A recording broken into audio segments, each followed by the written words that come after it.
मुअज़्ज़िज़ नाज़रीन आदाब, my channel Bengaluru पर आपका इस्तकबाल है।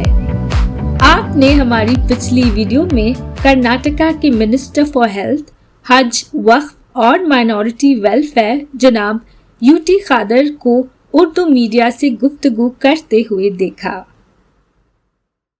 इसी मीडिया इंटरैक्शन का ये दूसरा हिस्सा है जिसमें सेंट्रल और कर्नाटका स्टेट गवर्नमेंट की जानिब से मुनक़िद किए जाने वाले एग्जीबिशन कम कल्चरल प्रोग्राम के हवाले से अहम मालूमात सामने आई है। इस मौके पर माइनॉरिटीज डिपार्टमेंट के सेक्रेटरी जनाब मनोज जैन और director of minorities department Yasmeen Walekar भी मौजूद थे। ये 5 रोज़ा एग्जीबिशन कम कल्चरल प्रोग्राम मरकजी और रियासती हुकूमत के ताउन से मुनक़िद किया जा रहा है, जिसमें मुख्तलिफ कल्चरल प्रोग्राम्स के साथ एक एग्जीबिशन भी होगी। प्रोग्राम के इनॉग्रेशन में union cabinet minister for parliamentary affairs और माइनॉरिटी अफेयर्स जनाब किरण रिजिजू और कर्नाटका के chief minister Shri D K. Shivakumar के साथ दीगर अहम शख्सियात की शिरकत मुतवक्के है। इस प्रोग्राम के इंतजामात और मकसद के हवाले से जनाब यूटी खादर ने मीडिया को तफसीलात फराहम की। तो आइए सुनिए इस एग्जीबिशन कम कल्चरल प्रोग्राम के हवाले से मिनिस्टर की अहम बातें।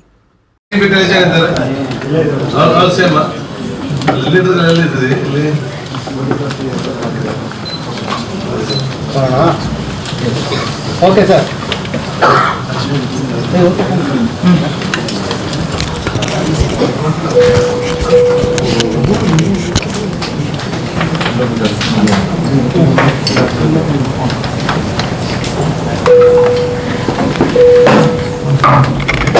Start okay sir. ಇವತ್ತಿನ ಪತ್ರಿಕಾಗೋಷ್ಠಿಗೆ ನಿಮ್ಮನ್ನು ಸ್ವಾಗತಿಸ್ತಾ ನಮ್ಮ ಜೊತೆ ಕಾರ್ಯದರ್ಶಿ ಅಂತ ಮನೋಜ್ ಜೈನ್ ಅವರು, ಮೈನರ್ಸ್ ಡೈರೆಕ್ಟರ್ ಆಗಿರುವಂತ ಯಾಸ್ಮಿನ್ ವಾಲಿಕರ್ ಅವರು, ಅದೇ ರೀತಿ ಕರ್ನಾಟಕ ಸ್ಟೇಟ್ ಹ್ಯಾಂಡ್ಲೂಮ್ ನಿಗಮದ ಅಧ್ಯಕ್ಷರಾಗಿರುವಂತ ಸಮ್ಮಿತ ಅಂತ ನಾಗೇಂದ್ರ ಅವರು, ಇದೆಲ್ಲ ನಮ್ಮ ಅಧಿಕಾರಿ ವರ್ಗದವರು ಇದ್ದಾರೆ.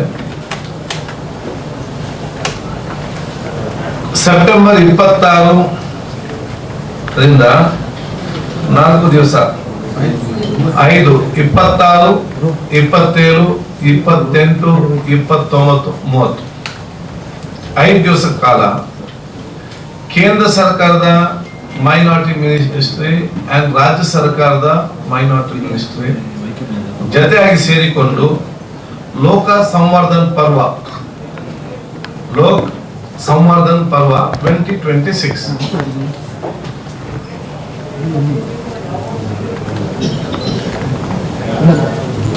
ಇದಕ್ಕೆ ನಾವು ಕನ್ನಡದಲ್ಲಿ ಒಂದು ಕ್ಯಾಪ್ಷನ್ ಕೊಡ್ತೇವೆ. ಮತ್ತೆ ಇದು ಒಂದು ನಮ್ಮ SSG ಗ್ರೂಪ್ ಏನಿದೆಯಾ, ಒಂದು ನ್ಯಾಷನಲ್ ವೈಡ್ ಎಕ್ಸಿಬಿಷನ್ ಮತ್ತು ಪ್ಯಾನಲ್ ಡಿಸ್ಕಷನ್ ಮತ್ತು ಕಲ್ಚರಲ್ ಪ್ರೋಗ್ರಾಮ್ ಇರುವಂತ ಒಂದು ಕಾರ್ಯಕ್ರಮ. ಅದರ ಜೊತೆಯಲ್ಲಿ ನಿಮ್ಗೆ ಪ್ರಿಯವಾದ ಫುಡ್ ಫೆಸ್ಟಿವಲ್ ಅಂತ ಫುಡ್ ವ್ಯವಸ್ಥೆ ಕೂಡ ಇರುವಂತದ್ದು. ಇದು mixture of culture and tradition. ಪರಸ್ಪರ ಸಂಸ್ಕೃತಿ ಮತ್ತು ಪರಂಪರೆ ಕಲಾಕುಶಲಗಳನ್ನು ನಾವು ಅದನ್ನು ಆಚರಿಸುವ, ಅದನ್ನು ಮಾಡುವವರಿಗೆ ಅವಕಾಶ ಕೊಟ್ಟು ಅದನ್ನು ಪರಸ್ಪರ ಒಬ್ಬರಿಗೆ ಪರಿಚಯ ಮಾಡಿಕೊಳ್ಳುವಂತಹ ಒಂದು ನೆಟ್ವರ್ಕಿಂಗ್ ಪ್ರೋಗ್ರಾಮ್. ರಾಷ್ಟ್ರ ಮಟ್ಟದ ಕರಕುಶಲ ಎಕ್ಸಿಬಿಷನ್ ಅಂಡ್ ಕಲ್ಚರಲ್ ಪ್ರೋಗ್ರಾಮ್ ಅನ್ನು ನಾವಿವತ್ತು ಹಮ್ಮಿಕೊಂಡಿದ್ದೇವೆ. 26ನೇ ತಾರೀಕು ಬೆಳಿಗ್ಗೆ ಕರ್ನಾಟಕ ರಾಜ್ಯದ ಮುಖ್ಯಮಂತ್ರಿ ಅಂತ ಸನ್ಮಾನ್ಯ ಡಿ.ಕೆ. ಶಿವಕುಮಾರ್ ಅವರು ಮತ್ತು ಕೇಂದ್ರದ ಮೈನಾರಿಟಿ ಮಿನಿಸ್ಟರ್ ಆಗಿರುವಂತಹ ಕಿರಣ್ ರಿಜಿಜು ಅವರು ಇದನ್ನು ಉದ್ಘಾಟಿಸಲಿಕ್ಕಿದ್ದಾರೆ. ಕಾರ್ಯಕ್ರಮದಲ್ಲಿ ಉಪಮುಖ್ಯಮಂತ್ರಿ ಆಗಿರುವಂತಹ ಪರಮೇಶ್ ಜೀವ ಅವರು, ರಾಜ್ಯದ ಸಚಿವರಾಗಿರುವಂತಹ ಕೆ.ಜೆ. ಜಾರ್ಜ್ ರವರು, ಜಮೀರ್ ಅಹಮದ್ ಖಾನ್ ಅವರು, ರಿಜ್ವಾನ್ ಅರ್ಷದ್ ಮತ್ತು ಇನ್ನಿತರ ನಮ್ಮ ಶಾಸಕ ಮಿತ್ರರು ಕೂಡ ಇದರಲ್ಲೂ ಅತಿಥಿಗಳಾಗಿ ಭಾಗವಹಿಸಲಿದ್ದಾರೆ. 5 ದಿವಸದ ಈ ಒಂದು ಕಾರ್ಯಕ್ರಮದಲ್ಲಿ ಇದು ಬಹುಶಃ ನಮ್ಮ ಬೆಂಗಳೂರಿನ ಪ್ಯಾಲೇಸ್ ಗ್ರೌಂಡ್ ನ ತ್ರಿಪುರ ವಾಸನಿ ಈ ಕ್ಯಾಂಪಸ್ ನಲ್ಲಿ ಇವತ್ತು ನಡೀಲಿಕ್ಕಿದೆ. ಬೆಳಿಗ್ಗೆ 9 ಗಂಟೆಯಿಂದ ರಾತ್ರಿ 10 ಗಂಟೆ ತನಕ ಕೂಡ ಇಲ್ಲಿ ಜನಸಾಮಾನ್ಯರಿಗೆ ಮತ್ತು ಸಾರ್ವಜನಿಕರಿಗೆ ಬಂದು ಇಲ್ಲಿ ಈ ದೇಶದ ಮತ್ತು ರಾಜ್ಯದ ವಿವಿಧ ಪ್ರದೇಶದಂತಹ ಎಲ್ಲ ನಮ್ಮ ಆ ಪ್ರದೇಶದ ಒಂದು ಕಲೆ ಏನಿದೆ ಅದನ್ನು ನೋಡಿಕೊಳ್ಳಿಕ್ಕೆ ಮತ್ತು ಅದನ್ನು ಪರ್ಚೇಸ್ ಮಾಡಲಿಕ್ಕೆ ಅವಕಾಶ ಇದೆ. ಅದ್ರ ಜೊತೆ ಫುಡ್ ಕೋರ್ಟ್ ಮತ್ತು ಕಲ್ಚರಲ್ ಪ್ರೋಗ್ರಾಮ್ ಕೂಡ ಇವತ್ತು ಇರುವಂತದ್ದು. ಸುಮಾರು 180 ಸ್ಟಾಲ್ಗಳು ಇವತ್ತಿದೆ. ಅದರಲ್ಲಿ ಈ ದೇಶದ ವಿವಿಧ ರಾಜ್ಯಗಳ ಸ್ಟಾಲ್ಗಳು ಮತ್ತು ನಮ್ಮ ರಾಜ್ಯದ ವಿವಿಧ ಜಿಲ್ಲೆ ಮತ್ತು ತಾಲೂಕು ಮಟ್ಟದ ಅತ್ಯುತ್ತಮವಾದ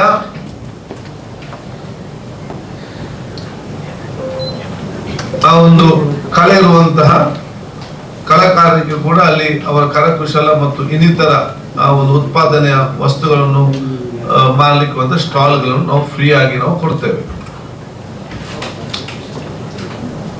ಫ್ರೀ ಸ್ಟಾಲ್ಸ್, ಐಟಮ್ಸ್ ದುಡ್ಡು ಕೂಡ ತಗೊಳ್ಬೇಕು ನೀವು.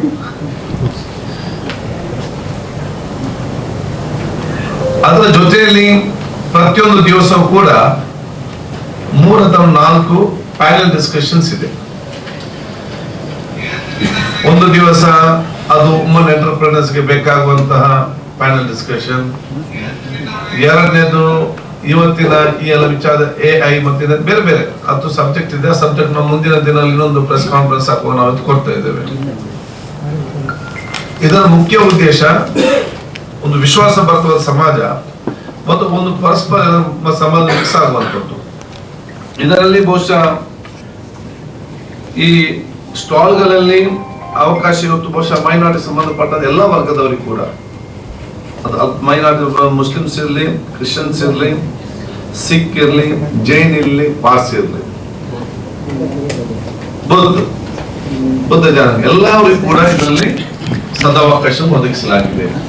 ಬರ್ಲಿಕ್ಕೆ ಎಲ್ಲರೂ ಕೂಡ ಎಲ್ಲ ಜಾತಿ ಎಲ್ಲ ವರ್ಗದವ್ರು ಬರಬೇಕು, ಪರಸ್ಪರ ಒಬ್ಬರೊಬ್ಬರ ಇತಿಹಾಸ ಸಂಸ್ಕೃತಿ ಪರಂಪರೆ ನೋಡಿಕೊಳ್ಬೇಕು ಮತ್ತು ಅದನ್ನು ಅರ್ಥ ಮಾಡಿಕೊಂಡು ಒಂದು ವಿಶ್ವಾಸಭರಿತವಾದ ಸಮಾಜ ನಿರ್ಮಾಣ, ಅಭಿವೃದ್ಧಿಯ ಕರ್ನಾಟಕ ಮತ್ತು ಬಲಿಷ್ಠವಾದ ಭಾರತ, ಈ ಎಲ್ಲ ಕಾರ್ಯಕ್ರಮ ಉದ್ದೇಶ ಇವತ್ತು ಇದಾಗಿದೆ ಅಂತ ಹೇಳಲಿಕ್ಕೆ ನಾನು ಇವತ್ತು ಬಯಸ್ತೇನೆ. ಪ್ರತಿದಿನ ಸಂಜೆ 7 ಗಂಟೆಯಿಂದ 10 ಗಂಟೆ ತನಕ ವಿವಿಧ ಕಲ್ಚರಲ್ ಪ್ರೋಗ್ರಾಮ್, ಸಂಸ್ಕೃತ ಕಾರ್ಯಕ್ರಮ, ವಿವಿಧವಾದ ಕಾರ್ಯಕ್ರಮಗಳು ಕೂಡ ಇವತ್ತಿದೆ.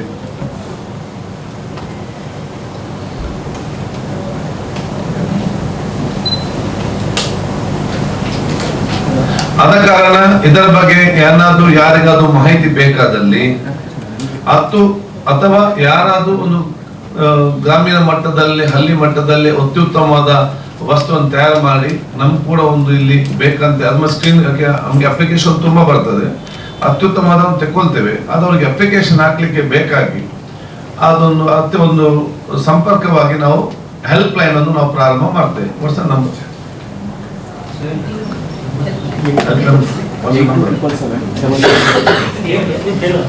ಹೆಲ್ಪ್ ಲೈನ್ ಅನ್ನು ನಾವು ಪ್ರಾರಂಭ ಮಾಡ್ತೇವೆ. 8277999990. Help line number 8277999990.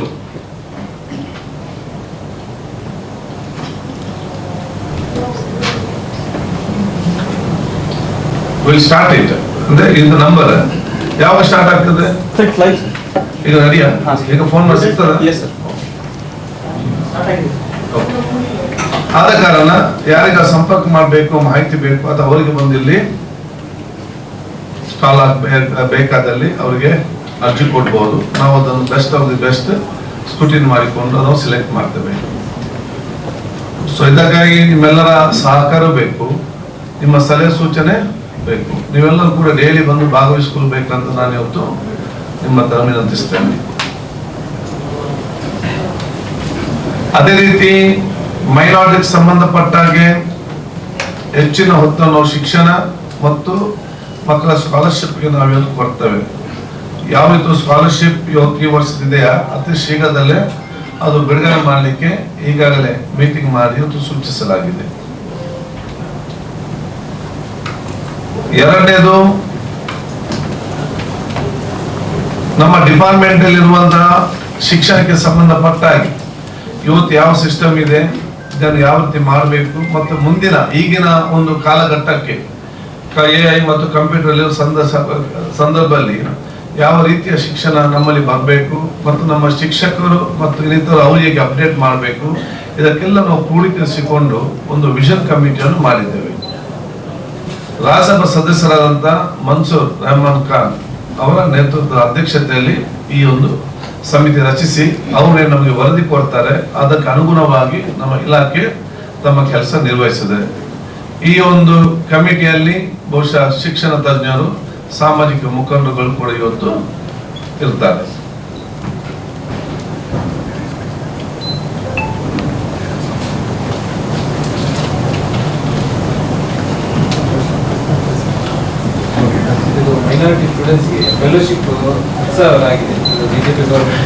PhD ಮಾಡುವಂತ ಸ್ಕಾಲರ್ಸ್ ಗಳಿಗೆ ಏನು ಇವತ್ತು ಹಿಂದೆ 25,000 ಇತ್ತು, ಅದು ಇವತ್ತು 10,000 ಆಗಿದೆ. ಅದು ಹಾಗೆ ಮುಂದುವರೆದು ಬಂದಿದೆ. ಇದರ ಬಗ್ಗೆ ನಾವು ಚರ್ಚೆ ಮಾಡಿ ಸಕಾರಾತ್ಮಕವಾದ ಒಂದು ತೀರ್ಮಾನ ನಾವು ತೆಗೆದುಕೊಳ್ತೇವೆ. ಅದು ಬ್ಯಾಂಕಲ್ಲಿ ಇಟ್ಟಾಗಿ ಸಿಗ್ತದೆ. 10,000 ಕೂಡ ರಿಲೀಸ್ ಆಗಲಿ ಅಂತ ನೀವು ಹೇಳುವಂಥದ್ದು. ಅದು ವಿಲ್ ಗಿವ್. ನನಗೆ ಯಾಕೆಂದ್ರೆ ಅದು ಬಾಕಿ ಆಗಿದೆ ಗೊತ್ತಿಲ್ಲ, ಎನ್ಕ್ವೈರಿ ಮಾಡ್ತೇನೆ, ಬಟ್ ವಿಲ್ ಗಿವ್ ದಮ್. ಮತ್ತು ಅವರಿಗೆ ಸಂಬಂಧ ಯಾರೆಲ್ಲ PhD ಮಾಡ್ತಾರೆ ಅವರೆಲ್ಲ ಸಭೆಯನ್ನು ನಾನು ಮುಂದಿನ ವಾರ ಕರೆದು ಚರ್ಚೆ ಮಾಡಿ ಸೂಕ್ತವಾದ ಅವರ ಅಭಿಪ್ರಾಯ ತೆಗೆದುಕೊಂಡು ಅವರಿಗೆ ಸಮಸ್ಯೆಯನ್ನು ನಾವು ಚರ್ಚಿಸಿ ಅವರಿಗೆ ಒಂದು ಆ ತೀರ್ಮಾನ ತೆಗೆದುಕೊಳ್ತೇವೆ. Sir, I have 2 questions regarding the disbursement. ಅಲ್ಲ, ಇದೊಂದು ಫಸ್ಟ್ ಇದು ಮುಗಿಲ್ಲ, ನಾನು ಎಕ್ಸಿಬಿಷನ್ ಹೋಗ್ತದೆ ಈಗ. Anything regarding this? Scholarship, sir. No. ಇದಕ್ಕೆ ಸಂಬಂಧಪಟ್ಟ ನಾಳೆ ಪ್ರೋಗ್ರಾಮ್ ಸಂಬಂಧಪಟ್ಟ ಎನಿ ಕ್ವಶನ್ಸ್?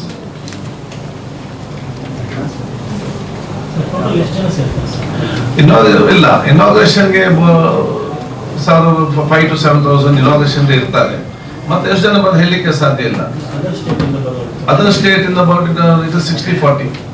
ನಮ್ಮಲ್ಲಿ ಒಂದು 180 ಸ್ಟಾಲ್ಸ್ಗಳಿದ್ರೆ ಅದಕ್ಕೆ ನಾವು ಒಂದು ಮೇ ಬಿ 120, ಅವರೊಂದು 60. ಅಂದ್ರೆ ಬೇರೆ ಬೇರೆ ರಾಜ್ಯದವ್ರು ಬರ್ಬೇಕಲ್ಲ, ಇಬ್ಬರು ಬರ್ಬೋದು ಒಂದೊಂದು ರಾಜ್ಯದಿಂದ. Registration compulsory. ಅದಕ್ಕೆ ಬರುವವರ ನೋಡುವ ರಿಜಿಸ್ಟ್ರೇಷನ್ ಕಂಪಲ್ಸರಿ ಅಲ್ಲ, ಈ ಸ್ಟಾಲ್ ಹಾಕುವವರಿಗೆ ರಿಜಿಸ್ಟ್ರೇಷನ್ ಕಂಪಲ್ಸರಿ. ಪ್ರವೇಶ ಉಚಿತ, ಪ್ರವೇಶ ಮಾತ್ರ ಉಚಿತ. 26th, 27th, 28th, 29th, 30th. Kiran Rijju ಹೌದು. ಯಾರಿಗೆ ಹೌದಾ ವ್ಯವಸ್ಥೆ ಮಾಡ್ತಾರೆ ನೋಡ್ಬೋದು. Sir, can I ask? Sir, ಊಟ ವ್ಯವಸ್ಥೆ ನಾವು ಮಾಡ್ತೇವೆ. sir, I have 2 important questions. One is budget for scholarship, second is disbursement of scholarship. Last year the budget was 300 crores, but the department requested extra, so 580 crores they distributed last year. Now this year it is only 380 crores for scholarship, which is insufficient. That is one question. Question number 2 is important is, until last year the distribution of scholarship was centralized to this department. Any candidate applying, the inquiry was going to the concerned officer. Once it is approved, the Directorate of Minorities was approving, sending the bill to the treasury, then the money was going. Now what has happened, decentralizing from this year, the power has been given to 30 district Jilla Panchayat CEOs. So that what happens is, it derails the process and the cost of staff, everything increases. So I have prepared the entire details here for your joint concern. You will please look into it. Yeah, sure. So if you centralize to this department, process will happen easy And your money will also be saved, manpower also be saved, but it will come very fast. Thank you. I'll go through this and get back to you. One important question. Any scholarship is given, people who are from KEA, CET are you giving, but there are students who opt for some specialized courses which they don't do. What will they do? They go from management quota. For them, unfortunately, there is no provision. Not everybody is responsible. Management quota. Who has got marks? Now the scholarship is given. Who don't have marks, that's not considered. But management will give some No, scholarship. they are not marks now because of money they are going. We are not merit students, no. But we will look into it. Yeah, sure. We'll look into it, sure. ಬೇರೆ ತಮ್ಮ ಹೌದು ಇಲ್ಲ cabinet ಉಪಸಮಿತಿ ಅಂತ ನಮ್ಗೆ ಕೊಟ್ಟಿದ್ದಾರೆ ಶೈಕ್ಷಣಿಕ ಸಂಬಂಧಪಟ್ಟ ಹಾಗೆ 4 ಸಬ್ಜೆಕ್ಟ್ ಆಗಿ ಅತಿ ಶೀಘ್ರದಲ್ಲ ಮೀಟಿಂಗ್ ನಾವು ಕರಿತೇವೆ, ಚರ್ಚೆ ಮಾಡ್ತೇವೆ ಮತ್ತು ವರದಿಯನ್ನು ಸಲ್ಲಿಸ್ತೇವೆ. ತುಂಬಾ ಪ್ರಮುಖವಾಗಿ ಒಂದು 5 ವಿಚಾರಗಳು ಹೌದು ಅದರಲ್ಲಿ ಪ್ರಮುಖವಾಗಿ ಕೋಚಿಂಗ್ ಸೆಂಟರ್ ಇರೋದು ಒಂದು ಪರೀಕ್ಷಾ ವಿಚಾರಗಳು. ಯಾಕಂದ್ರೆ ನಾವೀಗ ರಾಜ್ಯದಲ್ಲಿ ಒಂದು ವ್ಯವಸ್ಥಿತ ಕ್ರಮ ತರಬೇಕು, ಪರೀಕ್ಷೆ ಲೋಪಗಳಾಗ್ತದೆ, ಟೈಮ್ ಟೇಬಲ್ ಇರಬೇಕು, ಅದೇ ಯಾವಾಗ ಮಾಡ್ತೀವಿ ಸರ್? ಆದಷ್ಟು ಸೋಮವಾರ ಈಗ ನನ್ನ ಉದ್ದೇಶ ಸೋಮವಾರ ಬೆಳಿಗ್ಗೆ ಮಾಡ್ಬೇಕಂತ ಇದೆ. ಅದೆಲ್ಲ ಮಂತ್ರಿಗಳು ಸಿಗ್ಬೇಕಲ್ಲ, ಅದ ಅನುಗುಣವಾಗಿ ನಾವು ನೋಡಿಕೊಂಡು ಮಾಡ್ತೇವೆ. ಇದರಲ್ಲಿ ನಾಲ್ಕು ಸಚಿವರು ಇದ್ದಾರೆ, ಅವ್ರು ಹೊರತುಪಡಿಸಿ ಯಾರ್ಯಾರು ಇನ್ವಾಲ್ವ್ ಮಾಡಬೇಕಂತಿಲ್ಲ. ಕೆಲವೊಂದು ಇದು ಹಿರಿಯ ಮಟ್ಟದ ಅಧಿಕಾರಿಗಳನ್ನು, ಶಿಕ್ಷಣ ತಜ್ಞರನ್ನು, ಇನ್ನಿತರ ನಮ್ಮ ಯೂನಿವರ್ಸಿಟಿಯ ನಾವು ನೋಡಿಕೊಂಡು ಆಲೋಚನೆ ಮಾಡಿ ಪ್ರಥಮವಾದ ನಮ್ಮ ಕ್ಯಾಬಿನೆಟ್ ಸಭೆಯಲ್ಲಿ ನಾವು ತೀರ್ಮಾನ ತೆಗೆದುಕೊಳ್ತೇವೆ.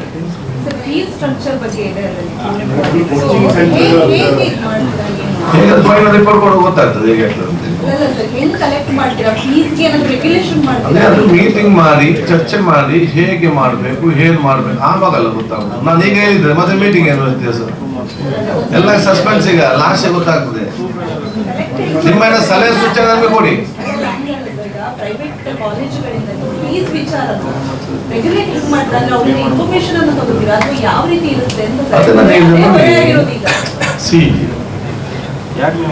ನಮ್ಮ ಉದ್ದೇಶ ಏನು, ನಮ್ಮ ರಾಜ್ಯದ ಮಕ್ಕಳಿಗೆ ಅತ್ಯುತ್ತಮವಾದ ಶಿಕ್ಷಣ, ಅವರ ತಂದೆ ತಾಯಂದಿರಿಗೆ ನೆಮ್ಮದಿಯಿಂದ ಮತ್ತು ಮಾನಸಿಕವಾದ ಕಿರುಕುಳವಿಲ್ಲದೆ ಸಿಕ್ಬೇಕಂತ ವ್ಯವಸ್ಥೆಯನ್ನು ಮಾಡಬೇಕು.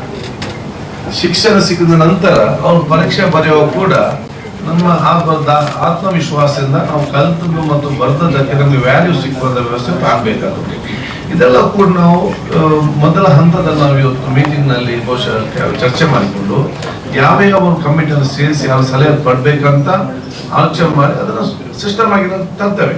ಇದರಲ್ಲಿ ಒಟ್ಟಾರೆಯಾಗಿ ನಮ್ಮ ಮುಖ್ಯಮಂತ್ರಿಗಳು ಮತ್ತು ನಮಗೆ ಇವತ್ತು ಏನು ನಮಗೆ ಜವಾಬ್ದಾರಿ ಪ್ರಾಮಾಣಿಕವಾಗಿ ನಮ್ಮ ರಾಜ್ಯದ ಜನತೆಯ ವಿದ್ಯಾರ್ಥಿಗಳ ಭವಿಷ್ಯಕ್ಕೆ ಬೇಕಾಗುವಂತ ನಮ್ಮ ಆ ಕೆಲಸವನ್ನು ಮಾಡ್ತಾರೆ. ರಿಪೋರ್ಟ್ ಅನ್ನು ಕೊಡ್ತೇವೆ.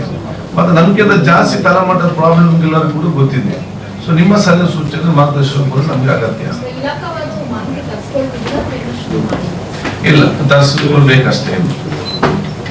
ಪ್ರಮುಖವಾಗಿ ಹಿಂದೆ ಕಾಲೇಜುಗಳಲ್ಲಿ ಎಲೆಕ್ಷನ್ ವಿಚಾರಿಸಲ್ಪಟ್ಟಂತೆ ತಾವು ತಮ್ಮ ಸರ್ಕಾರದಿಂದ ಮೊದಲವಾಗಿ ವಿದ್ಯಾರ್ಥಿಗಳನ್ನು ಒಳಗೊಂಡೇ ಸಂಘಟನೆಗಳಿದ್ದಾವೆ, ABP ಎಲ್ಲ ಕೂಡ ಒಳಗೊಂಡು ಸರ್ವೆ ಮಾಡಿದ್ವಿ. ಈಗ ಆ ಸಂಘಟನೆಗಳೇ ಭಾಗಿಯಾಗಬಾರ್ದು ಈ ಚುನಾವಣೆಗೆ ಅಂತ ಅವರು ಅದಕ್ಕೆ ಸಾಕಷ್ಟು ಎಲ್ಲಾ ಸಂಘಟನೆಗಳು ವಿರೋಧ ಮಾಡ್ತಾರೆ. ಅಂದ್ರೆ ನಾವು ಇದ್ದೇನೆ ಎಲೆಕ್ಷನ್ ಹೇಗೆ, ನಾವು ಇಲ್ಲಿ ಸ್ಟೂಡೆಂಟ್ ಎಲೆಕ್ಷನ್ ಕೌನ್ಸಿಲ್ ಮಾಡುದು ವಿದ್ಯಾರ್ಥಿಗಳ ಒಂದು ನಾಯಕತ್ವ, ಅಲ್ಲಿ ಕಲಿಯುವಂತ ವಿದ್ಯಾರ್ಥಿಗಳ ನಾಯಕತ್ವ ಮತ್ತು ಅಲ್ಲಿರುವಂತಹ ಒಂದು ವ್ಯವಸ್ಥೆಗೆ ಬದ್ಧವಾಗಿ ಅವ್ರ ಕೆಲಸ ನಿರ್ವಹಿಸಿಕೊಂಡು ಹೋಗ್ಲಿಕ್ಕೆ, ಸಂಘಟನೆ ಬಲಿಷ್ಠ ಮಾಡ್ಲಿಕ್ಕೆ ನಾವಿಲ್ಲಿ ಎಲೆಕ್ಷನ್ ಚುನಾವಣೆ ನಡೆಸೋದಿಲ್ಲ. ಸಂಘಟನೆಗೆ ಇಂಟ್ರೆಸ್ಟ್ ಕಾಲೇಜ್ ಚುನಾವಣೆಯಲ್ಲಿ ವಾಟ್ ಇಸ್ ದ ಪ್ರಾಬ್ಲಮ್? ಇವರಿಗೇನು ಸಂಬಂಧ? ಹೊರಗಡೆ ಏನ್ ಬೇಕಾದ್ರೆ ಮಾಡಿಕೊಳ್ಳಿ. ನಾವು ಆ ಕಾಲೇಜ್ ನಮ್ಮ they are the bridge between the management and students problem ಅನ್ನು ಅವರಿಗೆ ಹೇಳಲಿಕ್ಕೆ ಒಂದು ಅವಕಾಶ ಹಿಂದೆ ಇತ್ತು. ಅವಾಗ ಅವರವರ ನೇಮಕಾತಿ ಮಾಡ್ತಾ ಇದ್ರು. ಅವರವರ ನೇಮಕಾತಿ ಮಾಡುವಾಗ ಅವ್ರಿಗೆ ಅಷ್ಟು ಲೀಡರ್ಶಿಪ್ ಕ್ವಾಲಿಟಿ ಇರೋದು ಕಡಿಮೆ ಅಥವಾ ಇನ್ನೊಂದು ಇರೋದು ಕಡಿಮೆ ಒಂದು, ಅಥವಾ ಯಾರು ನಿಜವಾದ ಲೀಡರ್ಶಿಪ್ ಕ್ವಾಲಿಟಿ ಇತ್ತು, ಭವಿಷ್ಯದ ಜನಪ್ರತಿನಿಧಿಯಾಗಿ ಬರ್ಲಿಕ್ಕೆ 10-20 ವರ್ಷದ ನಂತರ ಕೆಪಾಸಿಟಿಯ ಟ್ಯಾಲೆಂಟ್ ಯಾವ್ದಿದೆ ಅವನಿಗೆ ಸದಾ ಅವಕಾಶ ಸಿಗ್ತಾ ಇರಲಿಲ್ಲ. ಇವನು ಮಾರ್ಕ್ ಕಡಿಮೆ ಇನ್ನು. ಆದ ಕಾರಣ ಆ ಕ್ಯಾಂಪಸ್ನ ಒಳಗಡೆ ಅಲ್ಲಿರುವಂತ ವಿದ್ಯಾರ್ಥಿಗಳ ವ್ಯಕ್ತಿತ್ವ, ಅವನ ನಾಯಕತ್ವದ ಗುಣ ಮತ್ತು ಒಂದು ವಿದ್ಯಾರ್ಥಿಗಳ ಪರವಾಗಿ ಮಾತಾಡ್ಲಿಕ್ಕೆ ಬೇಕಾಗಿ ಆ ಒಂದು ಕಾಲೇಜಿನ ವಿದ್ಯಾರ್ಥಿಗಳು ನೇಮಕಾತಿ ಮಾಡ್ತಾರೆ. ಸ್ಟೂಡೆಂಟ್ ಯೂನಿಯನ್ಗೆ ಯಾಕೆ ಬೇಕು? ಎಲ್ಲಾ ಪಕ್ಷದಲ್ಲಿ ಸ್ಟೂಡೆಂಟ್ ಯೂನಿಯನ್ ಅವರು ಇದ್ದಾರೆ, ಅವರವರ ಐಡಿಯಾಲಜಿ ಪ್ರಕಾರ ಹೋಗ್ತಾರೆ. ಅವರವರ ಸಿಸ್ಟಮ್ ಯಾಕೆ ಬೇಕು? ಅದನ್ನು ಆ ಕಾಲೇಜಿನ ರೂಲ್ಸ್ ಅಂಡ್ ರೆಗ್ಯುಲೇಷನ್ ಏನಿದೆಯಾ, ಆ ಕಾಲೇಜಿನ ವ್ಯವಸ್ಥೆ ಏನಿದೆ ಅದಕ್ಕೆ ಅನುಗುಣವಾಗಿ ಆ ನಾಯಕತ್ವ ಬೆಳೀಲಿ ಅಂತೇಳಿ ಆ ಸ್ಟೂಡೆಂಟ್ ಸೆಲೆಕ್ಷನ್ ಆ ಕ್ಯಾಂಪಸ್ಗೆ ಮಾತ್ರ. No other organisation will allow. ಅದೊಂದು ಸಿಸ್ಟಮ್ ರೂಲ್ಸ್ ಮಾಡಿದೇವಲ್ಲ, ಕೆಲವೊಂದು ರೂಲ್ಸ್ ಪಾಯಿಂಟ್ಸ್ ಹಾಕಿದ್ದೇವೆ, ಅದು ನಾನು ಹೇಳುವಂಥದ್ದು. ಯಾಕೆ ಬರಬೇಕು ಐದರಲ್ಲಿ? ಯಾವುದು ಈಗ ಉಂಟಾ?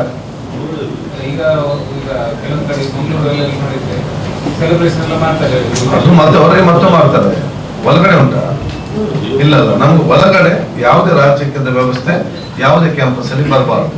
ವಿದ್ಯಾರ್ಥಿಗಳು ಪಾಪ ಯಾರು ಮುಗ್ದವ್ರು, ಅವರಿಗೆ ಒಮ್ಮೆ ಒಂದು ಆಲೋಚನೆ ಬಂದು ಇಮೋಷನಲಿ ಸಡನ್ ರಿಯಾಕ್ಟ್ ಅಂತವ್ರು ಬಲಿಪಶು ಮಾಡಲಿಕ್ಕೆ, ಅಂತವ್ರ ಅಡ್ವಾಂಟೇಜ್ ತಗೊಳ್ಳಿಕ್ಕೆ ನಾವು ಅವಕಾಶ ಮಾಡಿ ಕೊಡೋದಿಲ್ಲ.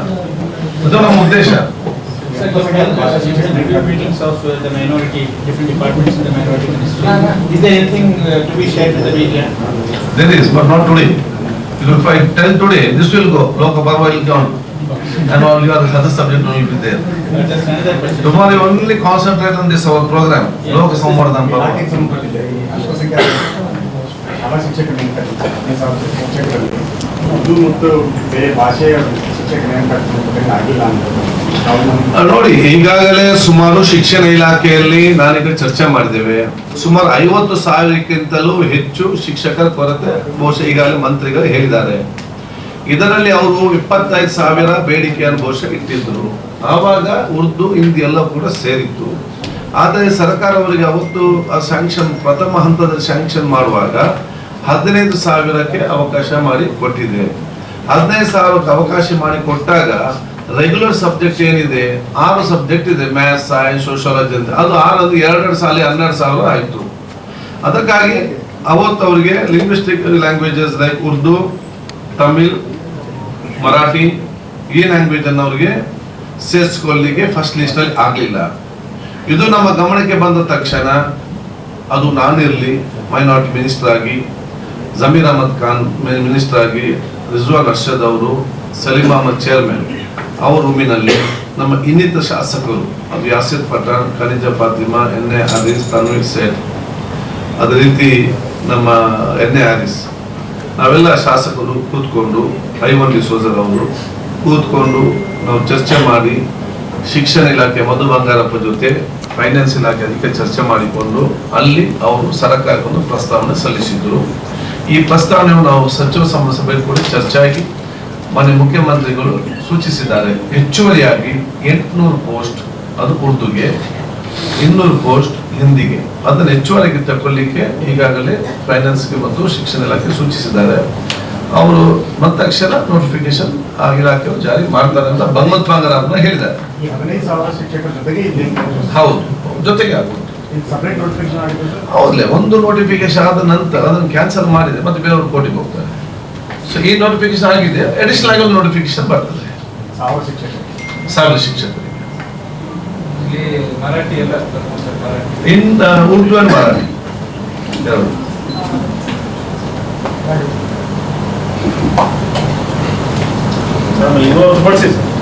ಮಂಗಳೂರು ರೈಲ್ವೆ ನಿಲ್ದಾಣಗಳನ್ನ ಕೇರಳದ ಪಾಲಕ್ಕಾಡ್ಗೆ ವಾಪಸ್ ತಗೊಳ್ಳೋ ಬಗ್ಗೆ ಚರ್ಚೆಗಳು ಜೋರಾಗಿದೆ.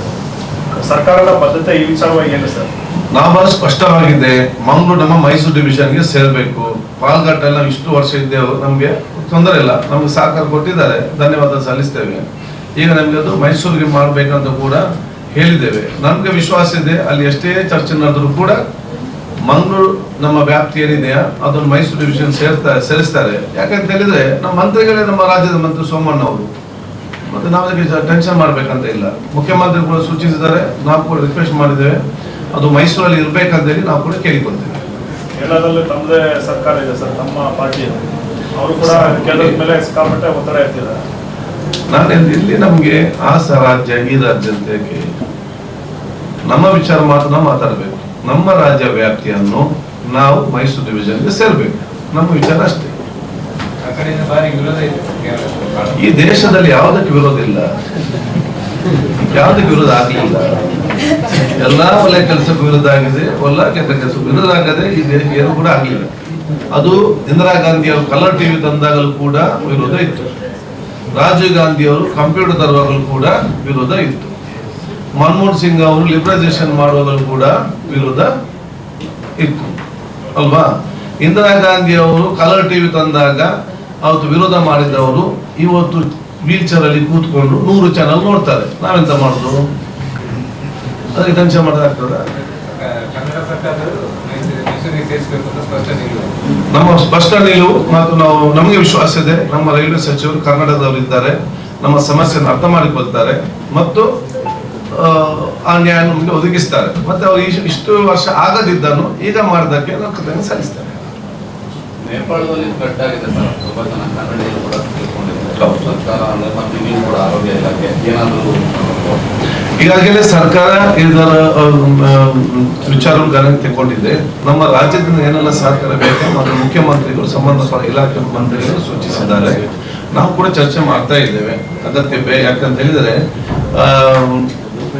ನಮ್ಮ ಹೆಲ್ತ್ ಡಿಪಾರ್ಟ್ಮೆಂಟ್ ಅಂತ ಡಾಕ್ಟರ್ಸ್ ಅಲ್ಲಿಗೆ ಅಗತ್ಯವ ಅಥವಾ ಡಾಕ್ಟರ್ಸ್ ಕೌನ್ಸಿಲರ್ಸ್ ಅಗತ್ಯ. ಯಾಕಂದ್ರೆ ಕೆಲವರು ಮನೆ ಕಳ್ಕೊಂಡಿದ್ದಾರೆ, ಕೆಲವರು ತಂದೆ ತಾಯಿ ಕಳ್ಕೊಂಡಿದ್ದಾರೆ, ಕೆಲವು ಕುಟುಂಬಸ್ಥರು ಕಳ್ಕೊಂಡಿದ್ದಾರೆ. ಅವ್ರು ಸೈಕಲಾಜಿಕಲಿ ಮಚ್ ಎಫೆಕ್ಟ್. ಅದು ಬೇಕಾ ಬೇಡವಂತ ನಾವಲ್ಲಿ ನೋಡ್ತೇವೆ. ಅದರ ಬಗ್ಗೆ ನಮ್ಮ ಹೆಲ್ತ್ ಡಿಪಾರ್ಟ್ಮೆಂಟ್ ಯಾವುದೇ ತೀರ್ಮಾನವನ್ನು ತೆಕ್ಕೊಳ್ಳಿಲ್ಲ. ಅಂತ ಒಂದು ಬೇಡಿಕೆ ಕೇಂದ್ರ ಸರ್ಕಾರ ಮುಂದೆ ಬಂದರೆ ಮತ್ತು ಹೋಗ್ಬೇಕ ಅಗತ್ಯವಿದ್ದರೆ ನಾವು ಬಹುಶಃ ಮುಖ್ಯಮಂತ್ರಿ ಜೊತೆ ಚರ್ಚೆ ಮಾಡಿಕೊಂಡು ನಾವು ರೆಡಿ ಇದ್ದೇವೆ. ಆದ್ರೆ ನಾವು ನಮ್ಗೆ ಅನುಭವ ಏನಂತ ಹೇಳಿದ್ರೆ 2014-15 ಆಗಿತ್ತು. ಆಗ ನಾವಿಲ್ಲಿ ಡಾಕ್ಟರ್ ಮತ್ತು ಕೌನ್ಸಿಲರ್ ಕಲಿಸಿದ್ದೆವು. ಅವರಲ್ಲಿ ಲೋಕಲ್ಸ್ ಇವರಿಗೆ ಬೈತಾರೆ, ನೀವು ಯಾಕೆ ಇಲ್ಲಿ ಬಂದಿದ್ರೆ ಅಂತ ಹೇಳಿ. ಅದಕ್ಕೆ ಆಮೇಲೆ ಪರಿಸ್ಥಿತಿ ಅಂತ ಗೊತ್ತಿಲ್ಲ. ನೋಡಿಕೊಂಡು ಅಗತ್ಯ ಬಂದರೆ ಕರ್ನಾಟಕ ಸರ್ಕಾರ ಮತ್ತು ನಾವು ಆರೋಗ್ಯ ಇಲಾಖೆ ಅದಕ್ಕೆ ಸಹಕಾರ ಮಾಡಲಿಕ್ಕೆ ಮುಂದಿದ್ದೇವೆ. ನಾಗೇಂದ್ರ ವಿಚಾರ ಇನ್ನಷ್ಟು ತೀವ್ರ ಮಾಡ್ತಾ ಇದ್ದಾರೆ ಪ್ರತಿಭಟನೆ. ಇವತ್ತು ಅಶೋಕ್ ಒಂದು ಸ್ಟೇಟ್ಮೆಂಟ್ ಕೊಟ್ಟಿದ್ದಾರೆ ಸರ್, ಸಿಎಂ ಮನೆಗೆ ಮುತ್ತಿಗೆ ಹಾಕ್ತೀವಿ. ನಾವು ದೇವ್ರ ಹೆಸರನ್ನು ಅಕ್ಸಲಿ ಹೇಳಿಲ್ಲ, ಅಕ್ಸಲಿ ನಾಗೇಂದ್ರ ಹೆಸರು ಹೇಳ್ಬಿಟ್ವಿ. ಆದರೂ ಸರ್ಕಾರ ಇನ್ನು ಕಣ್ತರಿಲಿಲ್ಲ. ಈಗ ದೇವರಿಗಿಂತಲೂ ಜಾಸ್ತಿ ನಾಗೇಂದ್ರನ ಹೆಸರನ್ನು ಪ್ರತಿಪಕ್ಷದವರು ಹೇಳಲಿಕ್ಕೆ ಅದು ದೇವರೇ ಅವರಿಗೆ ಮನಸ್ಸು ಕೊಟ್ಟರು, ಇಲ್ಲದ ವೇದಿಕೆ. ಎರಡನೇದು ಪ್ರತಿಭಟನೆ ನಮ್ಮ ಪ್ರಜಾಪ್ರಭುತ್ವದ ಸೌಂದರ್ಯ. ಆ ಪ್ರತಿಭಟನೆ ಮಾಡಬೇಡಿ ಅಂತ ಯಾರು ಹೇಳ್ತಾರೆ? ಇವರಿಗೆ ಮಾಡಲಿ. ಅದು ವಿಧಾನಸಭೆಯನ್ನು ರಾಜಕೀಯದ ಪ್ರತಿಭಟನೆಯ ವೇದಿಕೆಯನ್ನಾಗಿ ಮಾಡಿದ್ದು ತಪ್ಪು. ಅದು ಜನ ಶ್ರಮಿಸುತ್ತಿಲ್ಲ. ವಿಧಾನಸಭೆ ಅಧಿವೇಶನ ಅದು ರಾಜಕೀಯ ಪ್ರತಿಭಟನೆ ವೇದಿಕೆ ಆಗಲಿಕ್ಕೆ ಸಾಧ್ಯನೇ ಇಲ್ಲ. ಅದು ಈ ರಾಜ್ಯದ ಜನಸಾಮಾನ್ಯ ಸಮಸ್ಯೆಗಳನ್ನು ರೇಸ್ ಮಾಡಿ ಚರ್ಚಿಸಿ ಆ ಸಮಸ್ಯೆಗಳಿಗೆ ಪರಿಹಾರ ಕಾಣುವಂತ ವೇದಿಕೆ ಆಗಬೇಕು. ಅದಕ್ಕಾಗಿ ಬಿಜೆಪಿಯವರು ಅಧಿವೇಶನ ನಡೆಸದೆ ಸಾಮಾಜಿಕವಾದ ವಂಚನೆ ಈ ರಾಜ್ಯದ ಜನತೆಗೆ ಇವತ್ತು ಮಾಡಿದ್ದಾರೆ. ಯಾಕೆಂತ ಹೇಳಿದ್ರೆ ಇವರೊಂದು ನೋಟಿಸ್ ಕೊಟ್ಟು ಚರ್ಚೆ ಮಾಡೋದು ಇಲ್ಲ.